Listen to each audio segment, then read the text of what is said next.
මිත්‍ර සම්බන්ධ හින්දා වෙන්නේ නැති ආයු ප්‍රමාණය සමානයි.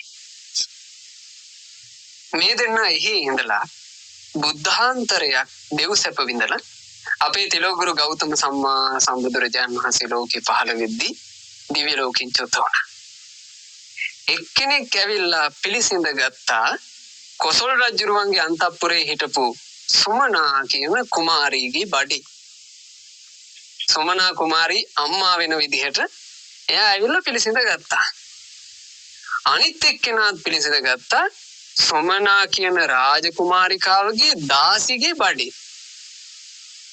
ඒ දෙන්නාගේම බඩවල් ඒ වෙනකොට දරු පැටියෙක් පිළිසිඳ ගන්න සුදුසු ආකාරයේ පසුබිම් හැදිලා තිබුණා. ඒ පසුබිමට දෙන්නා ගානට ආව බලන්නේ මේ කුසවල් තෝරා ගැනීම කියන එක පින්වතුනි අපි කැමති විදිහට තෝරගෙනද අපි මේ වෙත් තියන්නේ නේ.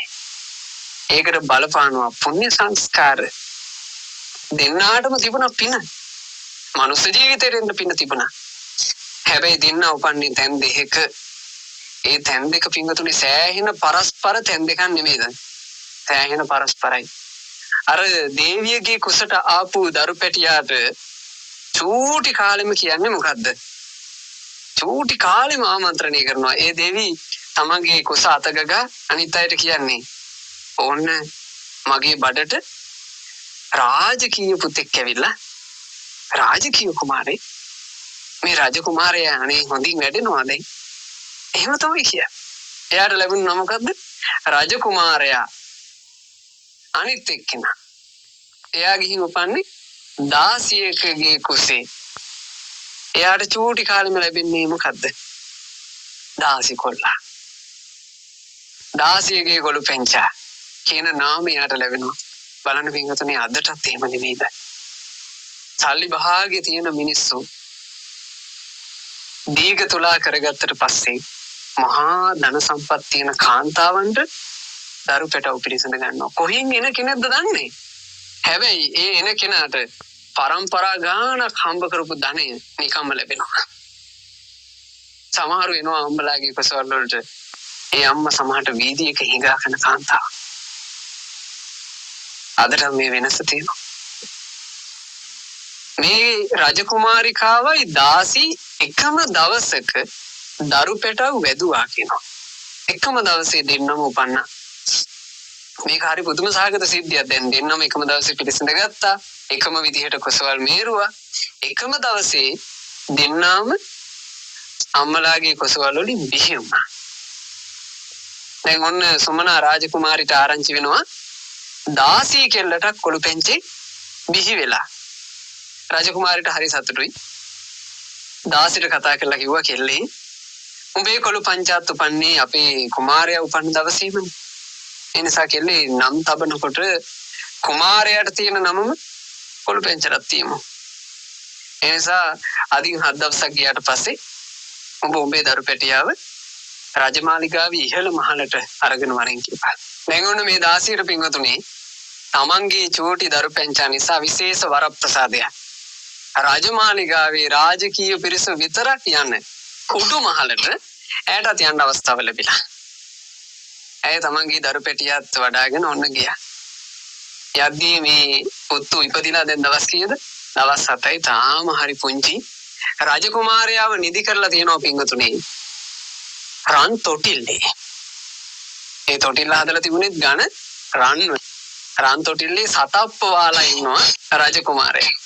රාජකුමාරයා රන් තොටිල්ලේ ඉන්නවාය කියලා මේ දාසි කොළුවාව තොටිල්ලක තියන්න බෑ. එතනම බිම පම් පැදුරක් එළුවා. ඒ පැදුරේ පොඩි රෙදි කැරලක් දාලා ඒක උඩ මේ කොළු පෙන්චව තිබ්බා. දැන් දරුවෝ දෙන්නම නිදි. කට්ටිය නම් තැබීමේ මංගල්‍යයට වැඩ. ඔය වැඩ කර ඉන්න අතරේ දරු පැටව දෙන්න තනි වෙලා ඉද්දි එකම මොහොතක මේ සිඟිති දරුවෝ දෙන්න ඇහැරුණා. ඒ ඇහැරිලා දෙන්න හිට මෙහෙට පොඩ්ඩක් ඇවරෙනකොට තොටිල්ලේ ඉන්න රාජකීය සිඟිති පුතාට අර බිම නිදාගෙන ඉන්න දාසි කොළුවව පේනවා. ඒ පෙනිච්ච ගමන් මේක හරි අద్භූතයි. දෙන්නාට දෙන්නා ගැන ජාති ස්මරණය පහළ වුණා. ජාති ස්මරණ කියන්නේ මොකද්ද? පෙර ජීවිත මතක් වීම. දැන් මේ අයට මතක් වුණේ අර තවතිසාවේ හිටපු ජීවිතේ නෙමෙයි. ඒටත් කලින් කාශ්‍යප බුද්ධ කාලයේ තිබුණු ජීවිතේ මතක් වුණා. ඒ මතක් කළා ජාති ස්මරණ ඥානයේ ශක්තියෙන් මේ සිඟිති දරු පැටව දෙන්න එකපාර කතා කළා. අර තොටිල්ලේ ඉන්න කෙනාට චූට්ටක් දුක හිතිලා. පොඩ්ඩක් කේන්තියෙන් වගේ කතා කළේ. අර බිමේ ඉන්න කෙනාගෙන් අහලා තිනවා ඇද්ද ඔබට කියලා ඇහුවා. දැන් බිම පැදුරේ ඉන්න කෙනාගෙන් පැදුරේ ඉන්න කෙනා ඇහුවා එතකොට අර උඩ ඉන්න කෙනාගෙන් ඇයි මොකෝ මම ඒ කාලේ එකට ඉද්දි උඹට කිව්වා ඔය ලැබෙන දෙයකින් දම්පැන් පූජා කරපන් කියලා. ඇහුවේ නෑ මං කියපේක. මං කියපේක ඇහුවනම් අද උඹත් රන්තොටිලේ. මං කියපේක අහව නැති නිසා දැන් පම්පැදුරේ කිව්වා. එතකොට අර බිම ඉන්න කෙනාට තිබුණානේ ප්‍රඥාව. එයා තාතාරින කෙනෙක් නෙමෙයි. ඔය රන්තොටිල ගත්තත් ඕවත් සතර මහා ධාතු. පම්පැදුර ගත්තා මේකත් සතර මහා ධාතු. එතකොට මේ කතාව ඔය නිමේසේ හරියටම ඔය ටික යන වෙලාවේ සුමනා කුමාරිට හම්බෙන් ඇහුණා. මොකක් හරි වැඩකට සුමනා කුමාරිය එන්න හදනකොට ඔය කතාව ඇහිලා ඇය නැවතිලා අහගෙන හිටියා. ඊට පස්සේ ඇය මේ දරු පැටව දෙන්න ළඟට ගිහිල්ලා රජ කුමාරයාව වඩාගෙන පුතේ මොකද්ද ඔයා කිව්වේ කියලා ඇහුවා. එතකොට ඒ දරුවන්ට කතා කරන්න බෑ. කෑ ගහලා ඉඳුවා. එහෙනම් ඒ කතා කළේ අර ජාති ස්මරණ ඥානයේ තිබුණු පුංචි හැකියාවෙන් විතරයි. ඊට පස්සේ ආයෙ නෑ කතා. එතකොට සුමනා කුමාරිකාව කල්පනා කළා මම මේක මාලිගාවේ ඉන්න අයට කියන්නේ. මොකද මේ අයට කිව්වොත් එහෙම මේක මේගොල්ලෝ විශ්වාස කරන්නේ. මේ දරුවෝ කතා කරනකොට සතර මහා ධාතු ගැන කතා කළා. සතර මහා ධාතු කියන ඒවා බුද්ධ ශාසනයට අයිති වචන.